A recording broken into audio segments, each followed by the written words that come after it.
Okay, you've totally been there. Right? You sit down, coffee's ready, and you're like, all right, this weekend I'm finally going to build that cool AI research assistant. Yeah, the dream project, something that reads your stuff, E- finds the key points. Exactly. Seems simple enough. Uh-huh. You have that initial burst of like excitement. You picture this elegant agent just working. Totally. And then, maybe 4 or 5 hours in, you're deep in some GitHub repo, and you realize it hasn't been touched in 8 months. Oh, yeah. Or the README is just useless. Right. Or you find some blog post promising the world, but the tool it recommends. Turns out it needs 5 different microservices running and maybe like a PhD in YAML configuration just to get it to read a single file. The frustration is, yeah, it's definitely real. That initial energy just kind of dissolves into hours lost chasing dead ends, doesn't it? It really does. You start thinking, is anyone actually shipping these things? Like, what are the real builders out there actually using? Not the tools that get hyped for a week and then vanish. Exactly. The ones that are, reliable, the workhorses. Yeah. Maybe not always glamorous, but they just work. That's the core challenge right now, isn't it? Navigating that overwhelming tooling maze that the materials you shared mention. So much noise. A maze, all right. The goal is to cut through that. Definitely. Right. So that's exactly our mission today. Based on this stack of source materials you provided, research papers, articles, guides, this deep dive is about giving you that curated, practical look. What emerges from this analysis as a proven open source stack for building AI agents that, well, that actually function? Think of it as maybe a real deal cheat code to skip the maze. We'll unpack the different pieces, show you what actual builders seem to be relying on based on these sources. Yeah, because building AI agents is super exciting. The potential for them to reason, plan, and act is, as the sources point out, pretty transformative. Huge potential. But the second you move from idea to implementation, it's just this flood of questions. Where do you even start? Precisely. Like, if you want a voice-controlled agent, what's the stack for that? Or how do you get it to handle messy scanned documents? Right. Or give it long-term memory so it remembers past interactions, not just the current turn. So many questions. Exactly, those kinds of challenges. And look, this isn't going to be an exhaustive list of every single AI tool ever created. That'd be impossible, and probably outdated tomorrow. Totally. What the materials you shared do is distill it down to a curated list. Tools that seem battle-tested. The ones that consistently appear in projects that actually ship. The ones that provide dependability over Flash. Maybe reduce that YAML headache we talked about. Exactly. So we'll break it down by function based on how the source materials categorize them. Think of it like the essential components of a powerful system. Each playing a specific role. Okay, let's get into it. First up, we have the agent's core logic. It's brain, essentially. Right, the frameworks. This is where you structure the agent's core process, defining its goals, its planning loop, managing its state. It's the central nervous system that takes an LLM and turns it into something that can autonomously pursue objectives. Makes sense. So what are the key players here, according to the sources? Well, for orchestrating multi-agent collaboration, almost like building a research team with specialized roles, CrewAI gets mentioned quite a bit. So you'd have one agent searching, another analyzing, maybe another formatting the report, all working together, like a team. Yeah, that's a great way to think about it. That seems to be the sweet spot for CrewAI. Cool. What else? Another tool highlighted is Phidata. This open source toolkit is particularly focused on building assistants with persistent memory and complex tool usage. So if you wanted to build like a personalized assistant that actually remembers your preferences, your history across sessions, Phidata would be good for that. Perfect for that kind of stateful, long-term interaction based on the description. Then, for more academic or research-oriented work in multi-agent systems and simulation, there's CAML. CAML? What's the acronym stand for again? Communicative Agent Research Lab METAL. It's really focused on exploring emergent behaviors when you have multiple agents interacting in simulated setups. Got it. More on the research side. And what about the tools that really push the boundaries of autonomy early on, like AutoGPT? I remember that making waves. AutoGPT. Definitely a pioneer in aiming for high autonomy. The source materials describe it as trying to automate complex workflows by breaking a main goal into subtasks and executing them independently. Sounds powerful, but I remember reading it could be a bit unpredictable. Was that mentioned? Yeah, the analysis you provided does mention it often requires careful prompting and oversight. It's powerful for agents needing that high degree of autonomy for multi-step objectives, but maybe not something you just let loose unsupervised on critical tasks. Right. Makes sense. Need some guardrails. Then there's AutoGen from Microsoft Research. This framework focuses on multiple agents having conversations with each other to collaboratively solve complex tasks. Like the problem is too big for one agent, so they kind of talk it out and figure out a solution together. Exactly, that's the model.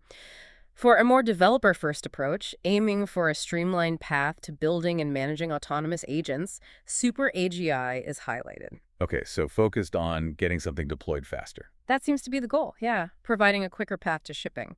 And for a more modular approach, where you want flexible building blocks for highly custom solutions, Super Agent is mentioned as a toolkit providing those components. Kind of like Lego bricks for building agents. Sort of, yeah. More flexibility if you need a really custom setup. And then we have, the foundational libraries, the ones that often act as the plumbing or engine underneath a lot of these higher level frameworks, right? LangChain and LlamaIndex. Absolutely critical. LangChain is described in the materials as that comprehensive framework for building LLM applications generally. Handles things like chaining calls, managing memory, integrating tools. It's foundational. A real Swiss Army knife. Kinda, yeah. And LlamaIndex is equally key, specifically for data indexing and retrieval. It's essential for connecting LLMs to your own custom data sources, documents, databases. That's the basis for RAG, retrieval augmented generation, right? Exactly. Letting your agent actually read and understand your company's internal reports or a stack of research papers for that research assistant we talked about earlier. Yeah, that's huge.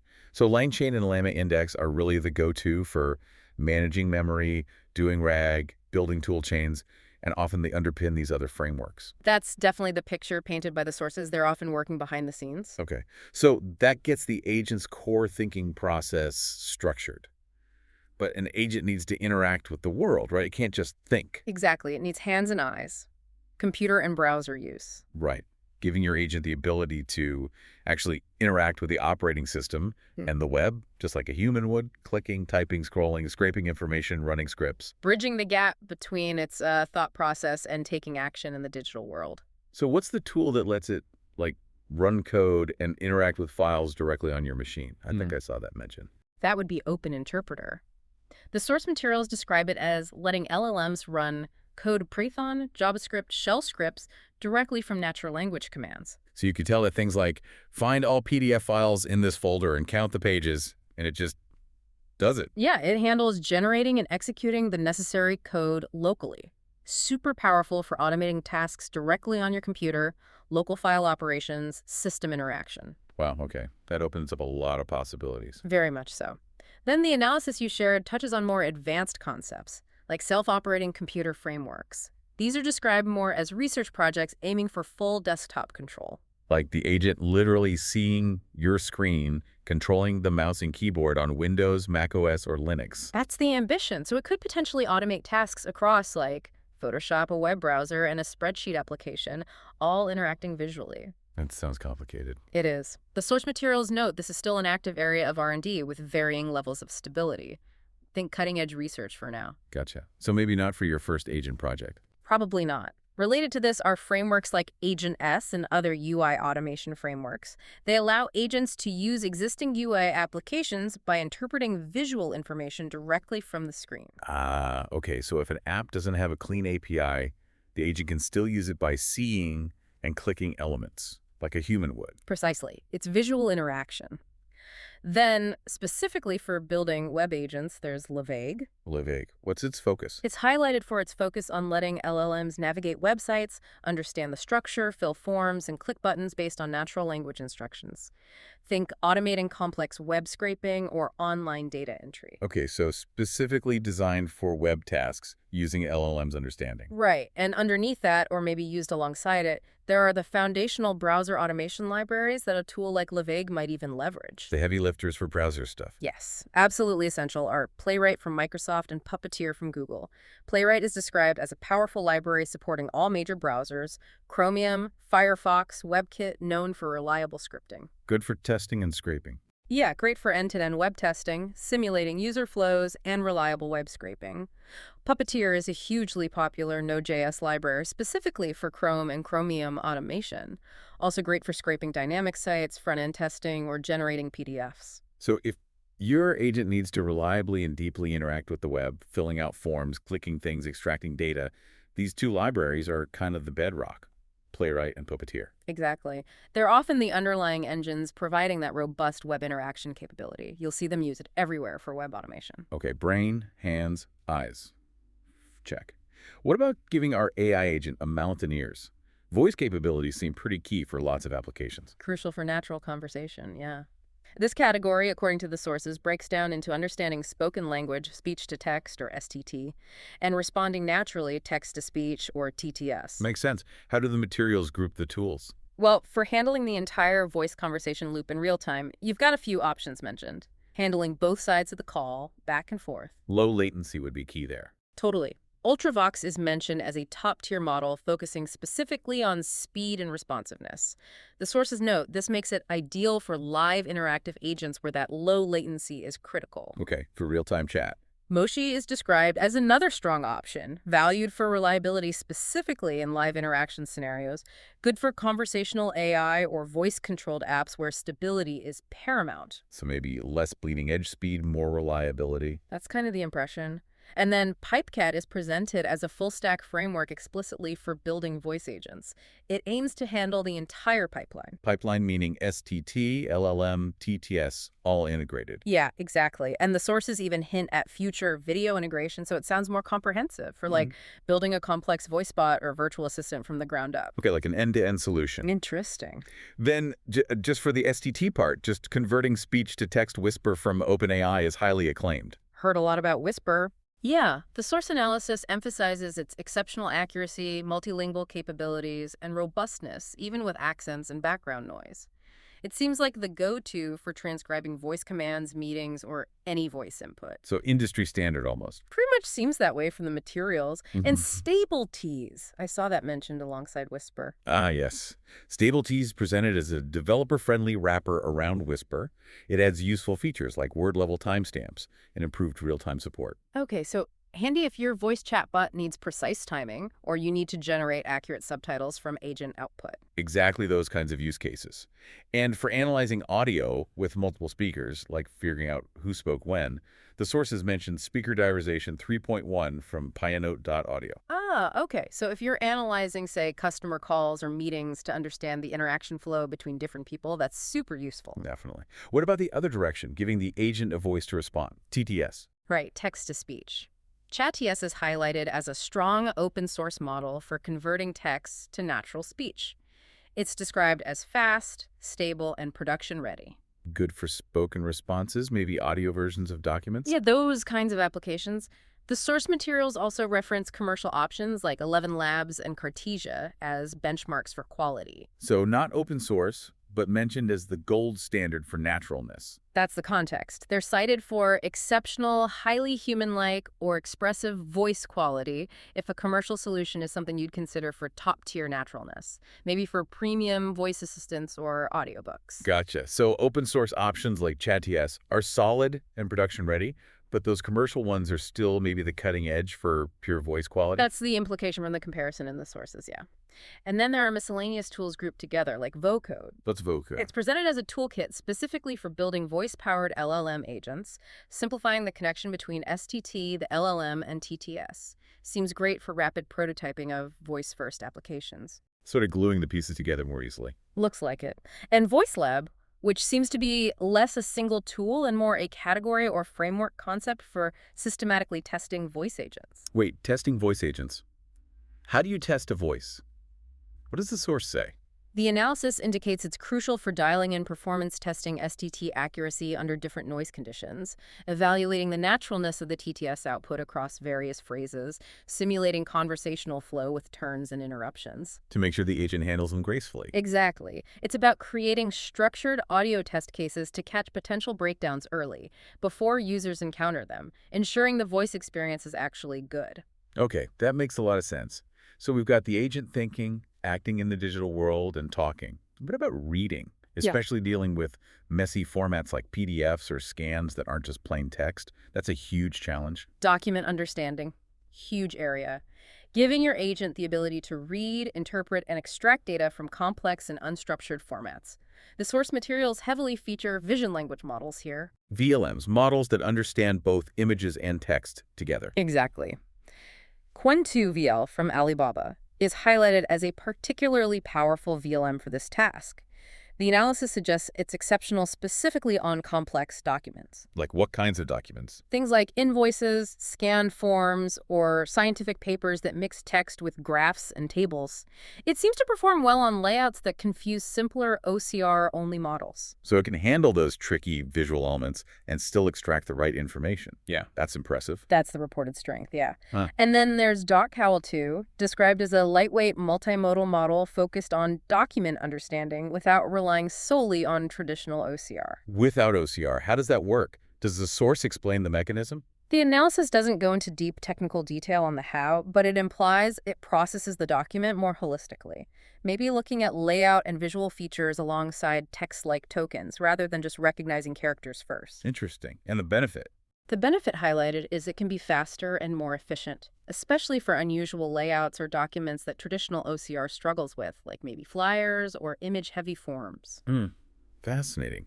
So reading the unreadable, messy stuff more effectively, that's a critical piece for many business applications.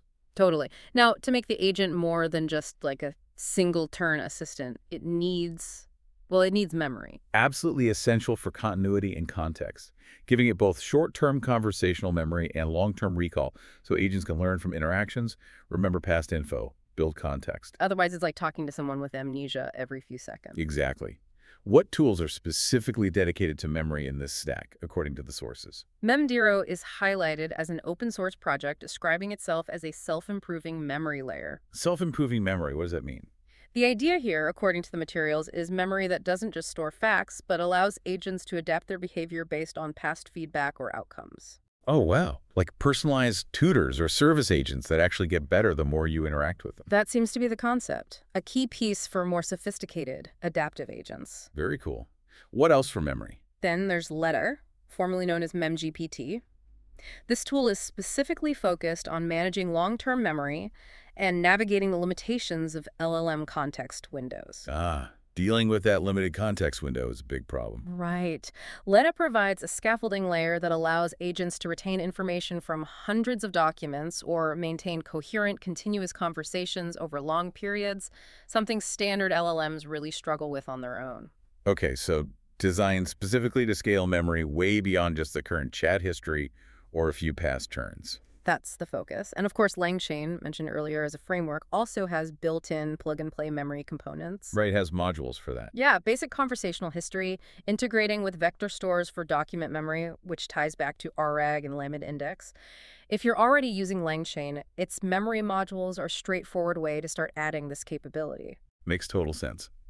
Okay, building these agents is one thing, but how do you make sure they actually work reliably in the real world? That needs rigorous testing, right? Absolutely non-negotiable, according to the materials.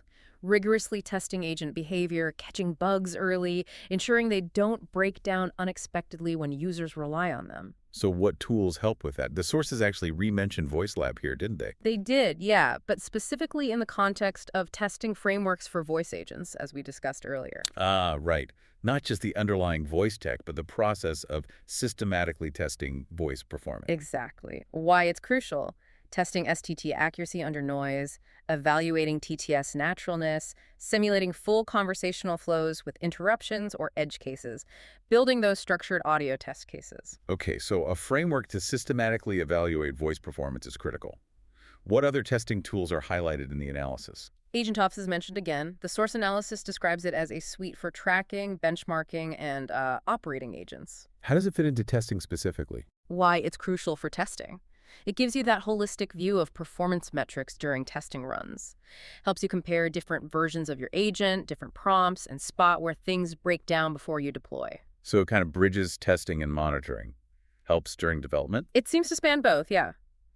Useful for benchmarking during development and testing, and then monitoring after deployment. For dedicated benchmarking before deployment, though, there's also AgentBench. AgentBench. What does that do specifically? It's described as an open-source, standardized benchmark tool for evaluating LLM agents across a diverse set of tasks and environments. Like what kind of tasks? Things like web browsing, information retrieval, interacting with simulated software. It gives you a way to get a more objective score on how versatile and effective your agent is at common real-world challenges. Okay, so it helps evaluate new LLMs within your agent or test different architectures against known benchmarks. Identify weaknesses early. Precisely. The source analysis really emphasizes that robust testing and evaluation tools like these are absolutely critical for building agents you can actually trust. Which naturally leads us into keeping an eye on them once they're live. Yeah. Monitoring and observability. Can't just deploy and forget. Definitely not. Key for understanding what your agents are doing in production, how well they're performing, spotting errors in real time, and tracking resource use, especially costs. What's highlighted for monitoring in the sources? OpenTelemetry comes up. It's an initiative or set of practices built on the well-known OpenTelemetry standard, but tailored for AI. Tailored how? The materials describe it as providing end-to-end observability specifically for LLM applications and agents. It tracks AI-specific metrics like prompt response details, token usage, latency, and task success or failure rates. So not just generic server logs, but visibility into the AI behavior itself. Like, why did it give that weird response? Exactly. It's for performance monitoring, finding bottlenecks, cost management by tracking token consumption, debugging production errors with detailed logs and traces, and getting usage analytics. You integrate libraries into your agent code to emit this kind of telemetry data. That sounds essential for managing costs and performance at scale. And AgentOps, again, here in the monitoring section. Yes, re-mentioned because it also serves as a platform specifically for monitoring deployed agents. It provides dashboards and features for those operational aspects. So it offers a more ready-made solution. Yeah, you can set alerts for things like error rates or increased latency, compare the cost effectiveness of different LLMs in production, get KPIs on agent performance. It might offer a more out-of-the-box monitoring solution compared to setting up a full custom open telemetry pipeline, depending on your needs and team. Okay, so testing helps you refine before deployment, catching issues, and monitoring helps you ensure reliability, efficiency, and cost effectiveness after they're live and interacting with users or data. That's exactly the distinction the materials draw. Both are crucial for building reliable agents that you can operate effectively. Makes sense. What about practicing? Like letting agents learn and interact in safe environments before you unleash them on the real world or sensitive data. Simulation environments, the analysis you shared calls these safe playgrounds, absolutely critical for testing and refining complex autonomous agents in controlled settings without real-world consequences. Okay, what tools or concepts are important here, according to the sources? Agentverse is highlighted as a platform specifically for deploying and interacting with multiple agents in simulations. The focus is on creating detailed settings for agents to coexist and studying their emergent behaviors. So you could simulate interactions in a customer service department or an e-commerce site. See how agents collaborate or compete. Exactly. Like a little miniature world you build for your agents to live and interact in. You define the environment and rules and see what happens. Sounds cool. What else? Then there's TauBench, described as a benchmarking tool specifically focused on evaluating an agent's ability to use tools and complete tasks, often in specific industry contexts. Like retail or airlines. Yeah, testing an agent's ability to correctly use a simulated API to book a flight or handle a retail checkout process within that safe simulated environment. It's a structured way to assess domain-specific tool use. Got it. And Chatterina. That's another mentioned tool described as a multi-agent language game environment. Agents interact with each other, often in game-like scenarios or debates. So more focused on studying how agents communicate, negotiate, or refine their conversational patterns through interaction. That seems to be the goal. The materials also mention a foundational concept that inspired much of this work, the Generative Agents Research Project from Stanford. Ah, remember that paper. Less a tool, more the blueprint. Exactly. The architecture idea for creating human-like agents with memory, reflection, and planning capabilities, sort of the theoretical basis for believable simulated agents. And then there's a more practical implementation inspired by that concept, something you can actually use. Right. AI Town. It's presented as a deployable, customizable starter kit for creating a virtual town environment based on those generative agents' ideas. It lets you quickly set up a simulated social world. Oh, cool. So you could fine-tune an agent's social behavior or decision-making by testing it against other simulated agents in that AI-down environment. Yeah. Connects the theory to a practical sandbox. It really does. Simulation environments provide that invaluable low-risk space for experimentation, training, and refinement before real-world deployment, especially for complex autonomous behaviors. Okay, wow. We've covered a whole stack of building blocks: frameworks, interaction, voice, reading, memory, testing, monitoring, simulation. But sometimes you don't need to build every single thing from scratch, right? Yeah. The sources mentioned pre-built solutions. Absolutely. Vertical agents. Using pre-built AI systems designed for specific problems or domains. The materials note you can use them standalone or integrate them into your larger agent architecture as a specialized component. Okay, so what categories did the sources highlight? Like for coding, that seems like a prime area. Definitely. Plenty mentioned here. OpenHands is highlighted as a platform for software development agents focused on automating coding tasks. Okay, like a dedicated coding assistant platform? Aider is described as a command-line AI pair programmer that integrates directly with your terminal and Git. You literally chat with it in your shell to edit code files. So that's super practical. Chatting with an AI assistant right inside your existing coding workflow, that sounds useful. Right. Seems very dev-friendly. Then GPT Engineer aims to build entire applications from natural language prompts. You tell it what you want, it asks clarifying questions, and generates a basic code-based scaffold quickly. Like bootstrapping a project from an idea. That's the idea. And screenshot to code is pretty neat. It does exactly what it sounds like. Converts a screenshot of a website or UI design into front-end code, like HTML, Tailwind, React, Vue. Wow, turning visuals directly into editable code? That could save a massive amount of time, especially for front-end prototyping. Huge potential for accelerating that initial build phase. Then, for research and information synthesis, the materials mention GPT Researcher. What's its focus? It's presented as an autonomous agent designed to conduct comprehensive research on a topic, breaking down questions, searching the web, analyzing sources, and compiling a structured report. So streamlining that whole painful process of gathering and synthesizing information across potentially dozens of sources. Yes, please. Definitely a productivity booster for research tasks. Well, And finally, for interacting with SQL databases using natural language, Vanna was highlighted. Vanna, how does that work? It's a Python-based AI SQL agent. Mm-hmm. You train it on your database schema, and then non-technical users can ask questions in plain English. It generates and runs the SQL query needed to get the results. Okay, so effectively democratizing data access. People who don't know SQL can just ask the database questions like they're talking to an assistant. That seems to be the goal, yeah. Making data more accessible within an organization, these vertical agents show you don't always have to build every capability from fundamental blocks. Sometimes a specialized, pre-trained agent is the right tool for a specific part of your overall system. Okay, that makes a ton of sense. So looking back at that initial struggle we talked about, the frustration of the tooling maze, the outdated repos, the YAML nightmares. That maze is definitely a real barrier for a builder starting out. It's easy to get lost. But the core lesson from the analysis you shared, it feels like it's not about finding one magic perfect tool or constantly chasing the bleeding edge or the latest hype, right? Not at all. The materials consistently point towards sticking to what genuinely works, prioritizing simplicity where possible, reliability, and embracing a pragmatic, well-chosen open-source stack. It's like the early struggles kind of teach you that the agents that actually get deployed aren't built with smoke and mirrors. Exactly. They're built with dependable components, carefully chosen across these key functions we discussed: framework, interaction, memory, testing, and so on. So successful open source agent development isn't necessarily about reinventing the wheel for every single part. It's more about choosing the right tools from this growing ecosystem. Integrating them thoughtfully, making sure they work together. And then relentlessly testing and refining based on how they actually perform. Yeah, whether your goal is automating workflows, building voice assistants, creating systems that understand complex documents, running simulations, or enabling non-technical users to query data. Using a well-chosen integrated open source stack just makes the whole process smoother. More efficient, definitely more transparent since it's open source, and often more cost-effective in the long run compared to maybe some proprietary black boxes. That's often the case, yeah.